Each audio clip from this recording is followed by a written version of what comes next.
इस अनंत ब्रह्मांड की सबसे पहली नारी कौन थी?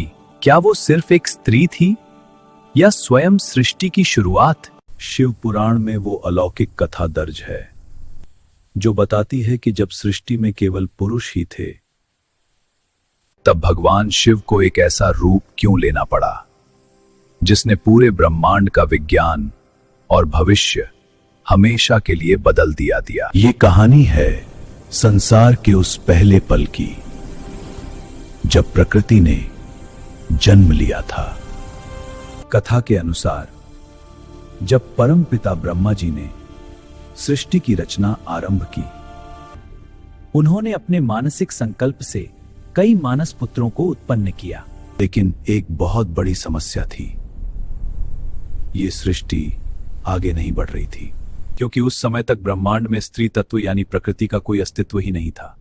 ब्रह्मा जी की ये विशाल सृष्टि एक ठंडे और बेजान ग्रह की तरह रुक गई थी।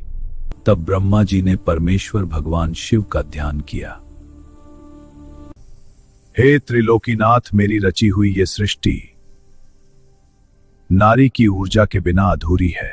ब्रह्मांड के निरंतर विस्तार के लिए मुझे परम शक्ति की आवश्यकता है। ब्रह्मा जी के इस आह्वान को सुनकर एक ऐसा चमत्कार हुआ जिसने ब्रह्मांड के कण कण को ऊर्जा से भर दिया। महादेव के भस्म रमेश शरीर से एक अत्यंत दिव्य और सौम्य रोशनी प्रकट हुई।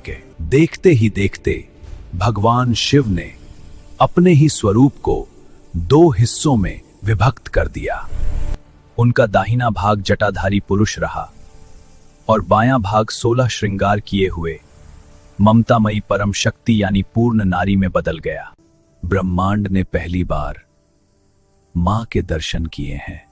यह भगवान शिव का अत्यंत पवित्र अर्धनारीश्वर रूप था। इस रूप से महादेव ने सृष्टि को यह संदेश दिया कि पुरुष और प्रकृति अलग नहीं, बल्कि एक ही ऊर्जा के दो रूप हैं।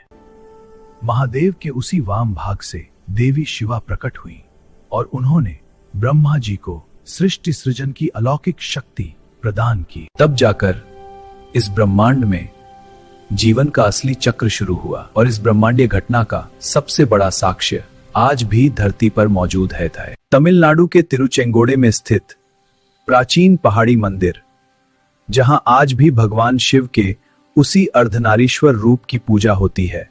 भगवान शिव और माता शक्ति के इस परम पवित्र स्वरूप को नमन करते हुए आज कमेंट में पूरे भाव से जय अर्धनारीश्वर जरूर लिखें।